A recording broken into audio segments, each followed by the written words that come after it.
this November.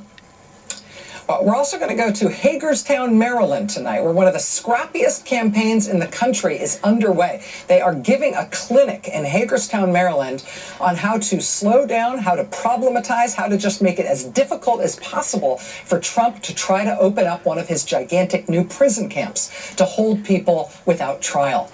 You might have seen the headlines from this past week about the Trump administration pausing, the Trump administration slowing down its plans, maybe no longer rushing ahead with these plans to build these massive Trump prison camps all over the country, 2 and 3 times the size of the largest federal prison that we have, federal prisons that we have.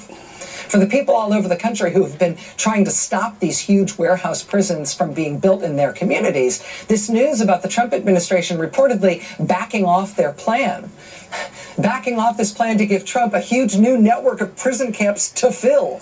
This news that they may be pausing or slowing down this plan is obviously welcome. I think it's also not totally unexpected, given how much effective, scrappy resistance there has been in every community where Trump has tried to stick one of these things. Given the growing success of lawsuits against these prison camps, given the fact that a congressional investigation has now been opened into the private companies who appear to be profiting off this plan, given the widespread accusations in the media and an aggressive inspector general investigation into alleged corruption at the Department of Homeland Security, given a growing protest movement around this stuff. There's going to be protests all over the country on April 25th, specifically to oppose these prison camps going anywhere.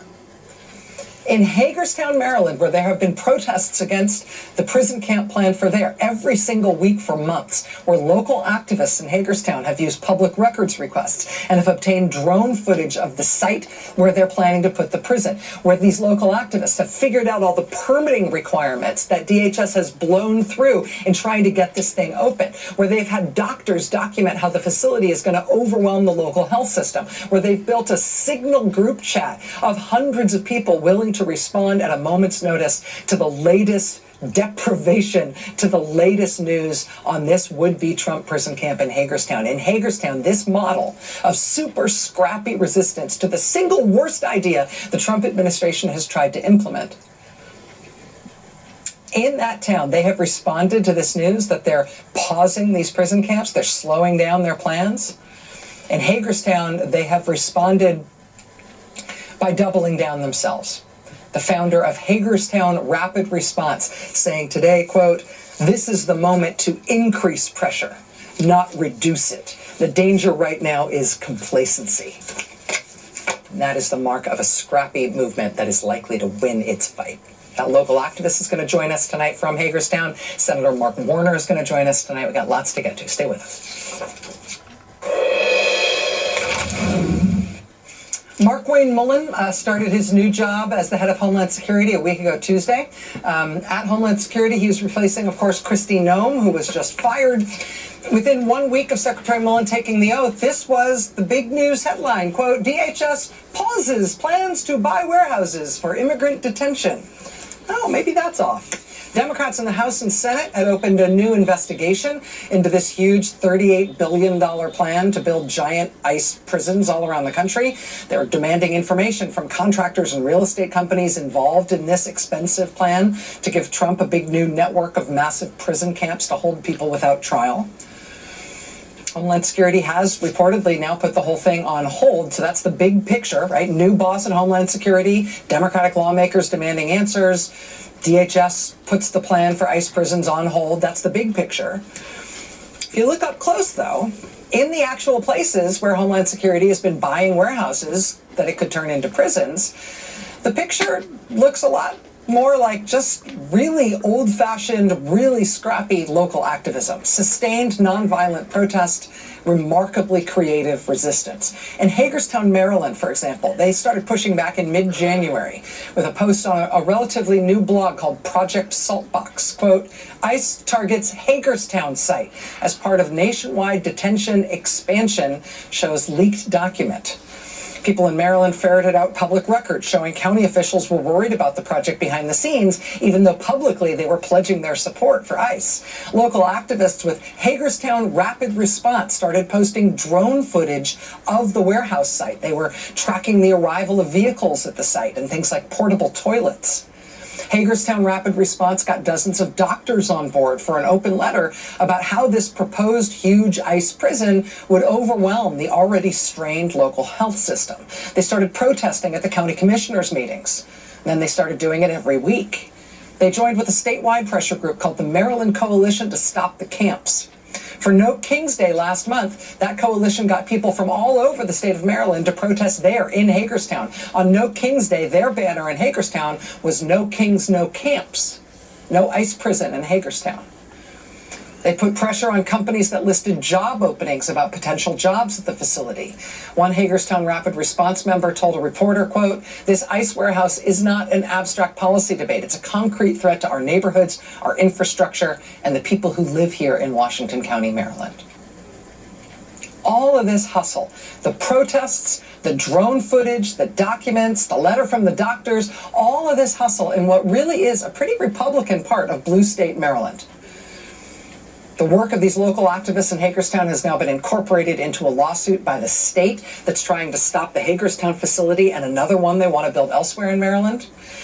And now, after months of effort like that at the local level, there are these headlines about the programs potentially stopping nationwide, and specific headlines saying Homeland Security is reconsidering the scope of that Hagerstown ICE prison, reconsidering the scale of it, saying, oh, the conversion of it to a prison is not imminent after all. I'll tell you, nobody in Hagerstown is declaring victory over this, but boy, have they thrown a lot of sand in the gears in a way that has had some signal success in Hagerstown, Maryland, and that may help at least show the way in stopping this whole project for the whole damn country.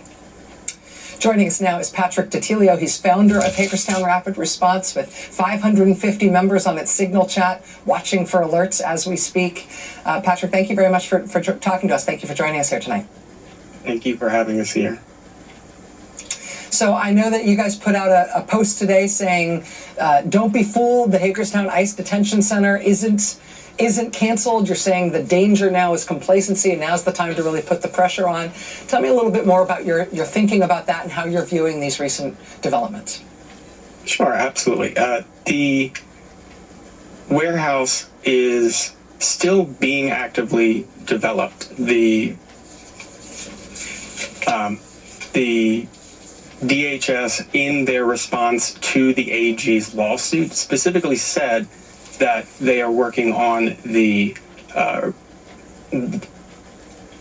fixes to the roof, HVAC system, and looking to add a perimeter fence around this site. So while they say that they're pausing, they're still actively working on the warehouse. What are you asking people in Maryland and in Hagerstown specifically to do at this point? Tell me about what your continuing efforts to try to oppose this, to try to stop this thing, look like from here on out. Sure. From here on out, we have a 550-person Signal chat that is growing every single day. We're continuing to protest every single week out against our county commissioners who have really rolled out the red carpets for DHS despite all of our protesting and fight. But we're really on the front lines, and we're looking to have people take either the same sort of effort that we started here and take it to where their camps are being created, or to take a step over to nokingsnocamps.com, where we're putting pressure on our the job sites that are profiting off of the camps. Patrick, in terms of thinking about the people all over the country who are watching this right now and who are thinking about this as sort of I think in a lot of people's eyes, one of the scariest things that Trump is proposing or Trump is trying to do with the federal government, building himself a huge network of massive prison camps to hold people without trial indefinitely. I mean, it really has very, very dark implications what he's doing. I think people looking at what you've done in Hagerstown, looking at what these headlines about a potential national pause, it seems like there's some lessons there in terms of ways to oppose these things, ways to be effective, ways to get people involved in something that might otherwise feel like a done deal. Do you feel like you have any of those lessons learned to share with people who are fighting things like this in their community or worried that they might have one of these facilities come there? Definitely. I think doing something as simple as what I did, creating a signal group, everybody has a phone in their pocket. It takes a minute to download Signal and create a new group and invite a friend or neighbor, family member, really anyone who shares your values. And finding those people is really how this grows. And it's a challenging effort, but it's one that I can't imagine not doing. Patrick Dattilio, founder of Hagerstown Rapid Response. I know your family goes back generations in Hagerstown. This is a very local commitment for you, but also a commitment for your family and your long-standing ties to that part of the country. Stay in touch. Keep us posted on what you're doing. I really appreciate you being here. Absolutely. Thank you so much. All right, we'll be right back. Stay with us.